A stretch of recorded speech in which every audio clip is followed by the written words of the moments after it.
Marcus is asking, since recruiting is 24/7, 365, how many running backs do you see us signing? I would love to see a Cedric Baxter and a Mark Fletcher class. And what defensive linemen should we be paying most attention to? Man, that's a great two-part question there, Marcus. That also reminds me that I need to do numbers and needs for this class because I have not done that yet.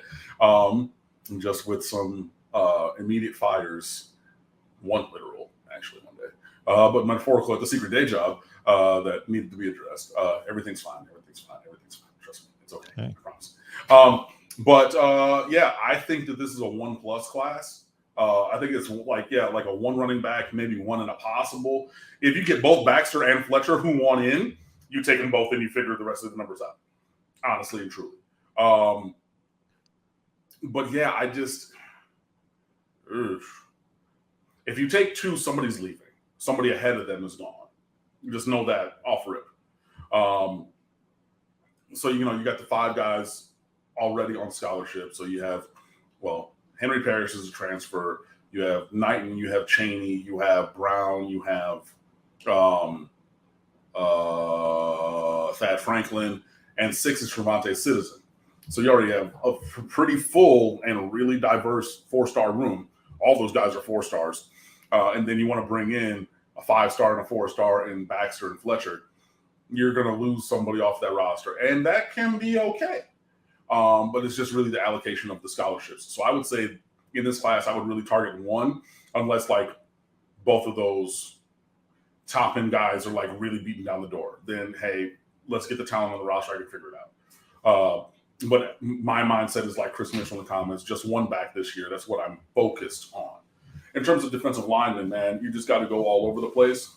I think that there's going to be names who pop up throughout this cycle. I don't think that it's this year is not like last year down here where you had all of the All-Americans at defensive end or things like that. So I think that you're going to get some guys who pop up.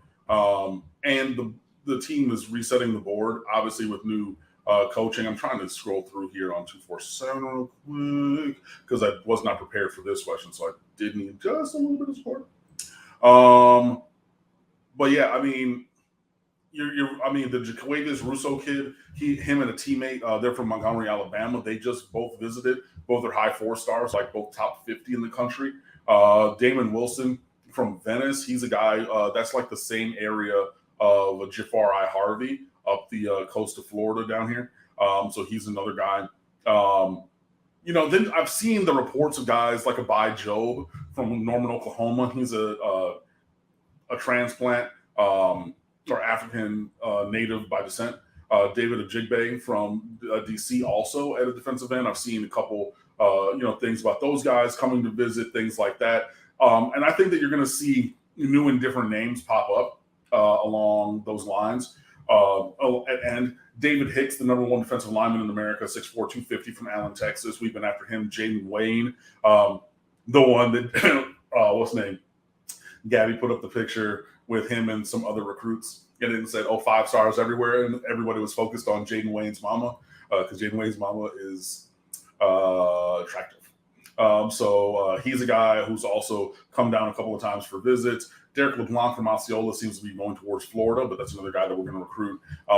John Walker from Kissimmee, Osceola is a big dude. Anthony James from Wiley, Texas, committed to Texas A&M. It was just stated that he's coming down for a visit soon. Ruben Bain, Hurricane Bain is his nickname from Miami Central. That's a guy who you probably need to get in this class. And there's more that have offers, and there's more who will probably pop up with offers throughout this cycle. So that's kind of a smorgasbord of the names that are out there right now. And I don't know that we need to focus on any one of them, but I would say Hurricane Bain. I mean, come on, bro. Come on. You go to Miami Central, your nickname's Hurricane. That's a guy you need to focus on. And then any of the other guys. To me right now, Jaden Wayne sticks out just because he's been down twice on his own time. But this is probably a year where we're going to sign between 4 to 7 total defensive linemen. So, yeah.